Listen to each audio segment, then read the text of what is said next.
If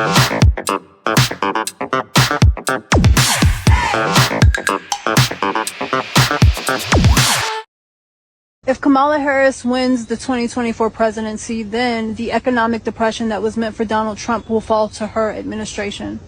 And so this is a message for you educated liberals and progressives who somehow missed what's obvious about the economy. We can't afford to be progressive anymore. Like, we printed money, right? We opened borders, flooded the census, which indirectly impacted the cost of living to rise. That's why you can't afford anything. We could not afford to fund Ukraine for your democracy. We could not afford to fund Iran either, but we are. We're spurring World War III. We can't afford to do that, but we are. So here's my point. If you want to focus and fixate on Kamala Harris's genitals and her brown skin, I hope you understand political strategy is making a fool out of you.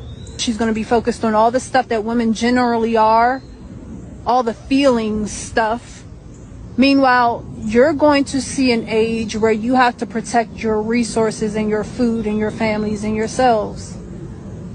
Do you want Kamala Harris to be the chief and commander? If you do, listen up. And this is not to be vulgar, but I hope her genitalia and her melanin and her strong black queen energy gets you through the economic depression that was meant to fall on Donald Trump's lap.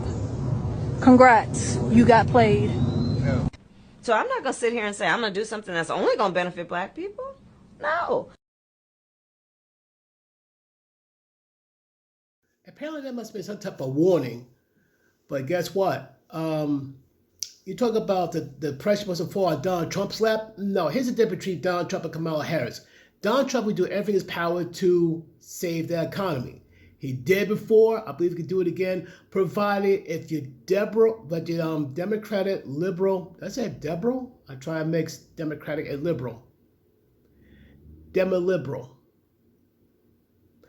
Provided you're Democratic, liberal, progressive, radical friends don't try to kneecap Trump. Yeah, I believe he can save the economy best way he can. But you can elect Kamala Harris, oh, don't worry. That depression would come like a landslide of doom. And our country would slide into a dystopian future like never before. It would be just like California, except it would be the whole United States. Whatever resources we have, it's going to be pretty bad for everybody. And I do mean everybody. I care for my country. I want my country to do good. You put Kamala Harris in charge, our country is doomed. Plain and simple. Said what I said.